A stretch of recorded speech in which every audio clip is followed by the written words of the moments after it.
Voilà, alors j'ai décidé de revendre tous mes terrariums et tous mes phasmes pour m'acheter Piu Piu. Voilà, Piu Piu, je vous présente Piu Piu, hein, un petit poussin qui est bien, qui est marrant. Et donc maintenant on fera le suivi d'élevage de Piu Piu et on fera aussi... Ah, ben il est parti, il est pas d'accord avec moi. Et puis on fera le suivi d'élevage et la fiche d'élevage de Piu Piu. S'il veut bien revenir, merci Piu Piu. Tu retournes là-dedans, t'es gentil. Non, je déconne. Alors, nous sommes le 1er avril, il fallait bien que je fasse une blague, donc ça, c'est fait. On oublie, hein, parce que c'était un peu nul, j'avoue. Alors, aujourd'hui, on va faire le suivi d'élevage du mois d'avril avec Piu Piu, quand même. Et donc tout d'abord, c'est Julien de Phasmania que vous commencez à connaître. Je voulais faire un bisou bien sûr à tous ceux qui me suivent et à tous mes abonnés. Alors vous aurez remarqué déjà premièrement que j'ai plus mon flexarium. Pourquoi? Parce que le flexarium était un peu grand pour les Acryoptera phallax puisque j'ai eu quand même pas mal de pertes. J'ai perdu 2 femelles et quelques mâles. Malheureusement, donc ça c'est assez fréquent hein, pour cette espèce. C'est une espèce qui est quand même assez compliquée à élever, même si j'avais réussi quand même à les mener au stade adulte sans problème. Bon ça peut arriver hein, dans les élevages, mais la bonne nouvelle c'est que la femelle qui me reste est bien grosse et commence à bien pondre aussi. Donc ça par contre c'est la bonne nouvelle. Alors on va commencer tout de suite par les Hepteroteris dilatata. Donc la bonne nouvelle aussi puisque mes 3 femelles ont mué et sont maintenant antésubadultes, c'est-à-dire qu'il leur reste 2 mues à faire pour être adultes. Et la deuxième bonne nouvelle c'est qu'ils sont assez balèzes. Comme vous pouvez le voir, donc ils sont quand même assez grandes, assez grosses. Donc ça va faire quand même des belles adultes. Donc ça je suis assez content. Donc alors celle-ci n'est pas morte, hein, rassurez-vous, c'est parce que j'ai changé les ronces tout à l'heure et je l'ai remise comme ça, là elle fait juste la morte, elle attend que je ferme la lumière pour s'activer. Et on a un mâle subadulte, juste là, et vous pouvez voir, alors on sait qu'il est subadulte par rapport aux élytres, aux ailes, hein, ce qui va donner justement les ailes à l'âge adulte, puisqu'ils sont quand même assez développés. Et donc voilà, je suis assez content en plus puisque ils seront à peu près adultes en même temps, les mâles et les femelles, puisque les autres mâles sont antésub aussi. Donc finalement, voilà, ils seront adultes en même temps, ils vont pouvoir se féconder les femelles tranquillement. Donc ça c'est bien. Voilà pour les Hepteroteris dilatata, donc je leur ai mis de la ronce. Ce qui est un peu dur à trouver dans le nord en ce moment puisque l'hiver perdure un peu. Mais ça va, j'ai quand même trouvé un bon petit coin pour la ronce. Alors on passe aux Euricantha calcarata. Donc là, tout se passe bien. Je sais pas si vous pouvez voir là-bas. Hein, j'ai quand même pas mal de jeunes. Voilà. Et par contre, j'en ai un qui, voilà, j'ai un mâle qui doit être antésub. Donc je voulais vous le montrer parce que bon, il commence à être balèze. Ah, ça y est, il me passe. Voilà. Alors les mâles sont plutôt agressifs hein, chez cette espèce-là.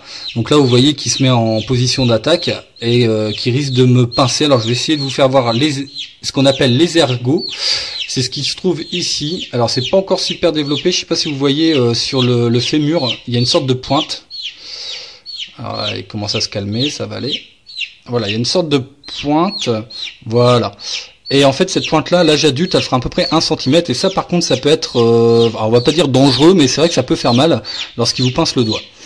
Donc je voulais vous le montrer, alors bien sûr je vous le montrerai aussi quand il sera adulte et on fera la fiche d'élevage lorsque j'aurai des adultes. Alors je vais essayer de le retirer sans qu'il passe. Allez. Oh merde. Excusez-moi mais là ça va être un peu embêtant parce que je tiens je tiens le téléphone avec l'autre main. Allez, file. Voilà, file. Allez. Faut secouer un peu, hein, c'est pas très grave. Voilà, donc il est là.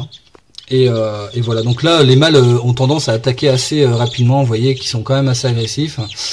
Alors petite astuce pour ceux qui me veulent, petite astuce pour ceux qui veulent pas mettre d'écorce, vous pouvez prendre une boîte à œufs comme ça.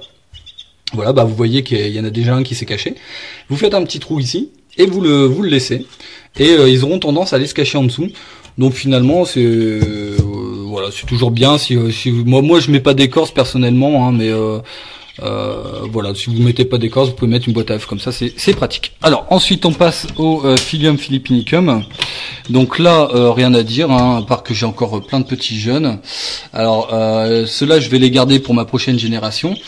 Donc on fera la fiche d'élevage puisqu'on me l'a demandé, hein. On m'a demandé de faire la fiche d'élevage des Phyllium philippinicum, mais moi je fais les fiches d'élevage lorsque j'ai des adultes. Donc pour l'instant je commence à avoir des beaux morceaux. Dès qu'ils seront adultes, je vous promets, je ferai la fiche d'élevage. Donc d'ici quelques mois. Voilà, on va hop faire attention qu'il part pas. Donc d'ici quelques mois, je ferai la fiche d'élevage de cette espèce-là. Et puis voilà, c'est une espèce qui est assez intéressante, assez simple aussi d'élevage. Enfin, c'est l'espèce la plus simple pour ce qui est phasmefeuille. Hein. Donc vous verrez ça, on verra ça plus tard ensemble. Alors que Piu Piu est toujours avec nous. Voilà, et il se fait entendre en plus. Alors, Acryoptera phallax, je voulais vous en parler puisque la bonne nouvelle, la femelle, alors vous pouvez la voir, elle est déjà bien grosse. Je vais mettre ma main à côté, vous allez voir. Voilà, c'est déjà un beau morceau. Et ça y est, elle pond. Elle pond, donc là c'est vraiment la bonne nouvelle puisque elle pond beaucoup d'ailleurs, puisque on va dire sur 3 jours elle peut pondre facilement une trentaine voire une quarantaine d'œufs, donc c'est vraiment une très très bonne nouvelle. En plus c'est une bonne souche parce que la femelle est vachement grosse, vachement grande, donc ça c'est pas mal. Bon, donc on va regarder par exemple là-bas, vous voyez il y a un œuf ici et un là-bas. Donc et pourtant je l'ai changé il y a quoi 2-3 heures, hein, j'ai changé le terrarium, vous voyez en 2-3 heures elle m'a déjà pondu 2 œufs. Et là vous voyez les petits jeunes qu'ils ont grandi, hein. Donc ça c'est une bonne nouvelle aussi, ça grandit tranquillement, sans problème. Alors je vais vous montrer un petit peu la différence entre un mâle et une femelle. Par exemple là c'est un mâle puisque vous voyez une petite pointe au bout de l'abdomen. Et je vais vous montrer une femelle. Donc là non c'est un mâle. Comme ça pour ceux qui voudraient connaître un peu le sexe des Acryoptera phallax, vous avez la technique. Donc là pas de pointe, c'est une femelle. Voilà, donc ça c'est toujours bon à savoir. Et bien sûr les mâles qui sont superbes. Là il n'y a rien à dire, c'est splendide, c'est vraiment beau. En plus ça embellit de plus en plus avec l'âge. Donc là c'est pas mal. C'est l'inverse de nous en fait finalement. Alors que Piu Piu est toujours avec nous. Alors ensuite, Necrosia annulipes, rien à dire, ça pond, ça mange, donc pas de souci. Alors la mauvaise nouvelle c'est ici, puisque j'ai perdu ma femelle Myrsiana bullosa. Donc ça c'est un peu embêtant puisque j'avais qu'une femelle. Alors je sais pas si pour ceux qui me suivent, si vous vous souvenez, elle a été blessée au niveau du côté gauche et malheureusement elle n'a pas survécu, donc j'aurai malheureusement pas d'œufs sur cette génération-là. Puisque je compte quand même attendre un petit peu avant d'essayer de recommencer cette espèce-là. Bon, on verra, affaire à suivre en tout cas. Alors, on va passer au Myronides. Donc là, Myronides SP. Donc là, bonne nouvelle aussi, puisque la femelle pond. Elle pond aussi, donc ça y est. Donc là, c'est vraiment une bonne nouvelle aussi, puisque j'avais une crainte. Puisque je voyais jamais d'œufs, hein, elle se faisait jamais féconder, et là c'est parti, hein, je vais vous dire, les mâles là ils sont contents, ils sont chauds, et donc là c'est parti, hein. Donc là pareil, elle me pond à peu près, moins que Acryoptera phallax, ça va me pondre à peu près 3-4 œufs par jour. Alors aussi ici, je voulais revenir ici puisque moi j'étais à la Bourse de Mons, j'ai fait la petite vidéo que vous pouvez voir, c'est la vidéo juste avant celle-là. Donc j'ai décidé d'acheter 2 espèces, entre guillemets. Une espèce que j'ai jamais élevée et que voilà, je vais tenter le coup, on verra. Donc c'est Eurycnema Goliath. Donc c'est une espèce qui nous vient d'Australie et qui est très très grande. Enfin la femelle est très très grande à l'âge adulte.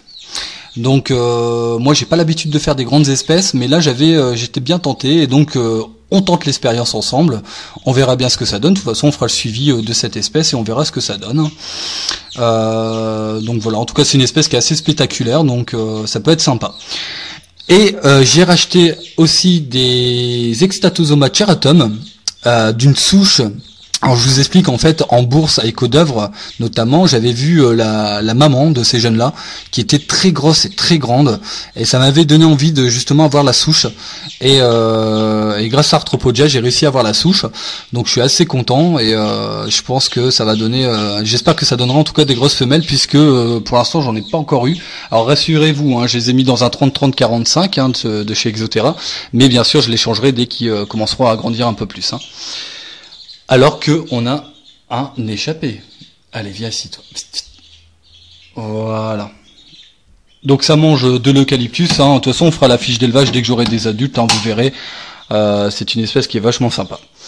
Alors que dire sinon que j'ai encore des naissances de Ricanta calcarata. Pour ceux que ça intéresse, vous me contactez sur mephasme@gmail.com. Et je voulais faire une dédicace à mon Extatosoma. Alors la femelle Extatosoma ceratum, qui a 1 an aujourd'hui, alors on va dire entre mi-mars et mi-avril, donc voilà, elle a 1 an, donc je suis assez fier parce que c'est assez rare quand même d'avoir un phasme qui a plus d'1 an, et j'ai réussi, donc voilà, une petite dédicace à alors je vais pas trouver de nom, si jamais vous trouvez un nom, n'hésitez pas à mettre en commentaire. Voilà, petite dédicace, et j'espère la garder le plus longtemps possible. Alors je sais que le record c'est 5 ans pour un phasme, donc sait-on jamais, hein, on va tenter le coup.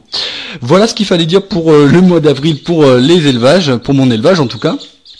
Donc voilà, bah écoutez, si vous avez des choses à me demander, des questions, n'hésitez pas en tout cas à mettre en commentaire. N'hésitez pas à vous abonner à ma chaîne si jamais ça vous intéresse et que vous souhaitez suivre mes vidéos le plus longtemps possible.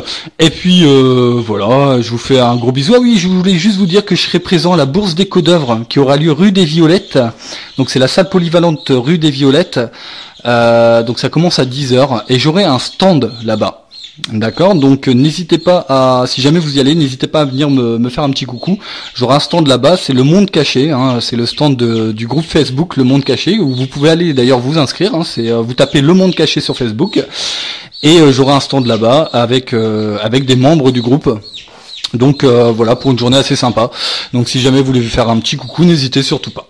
Je vous souhaite à tous une excellente soirée ou une excellente journée, c'était Julien de Phasmalac. Ciao à tous.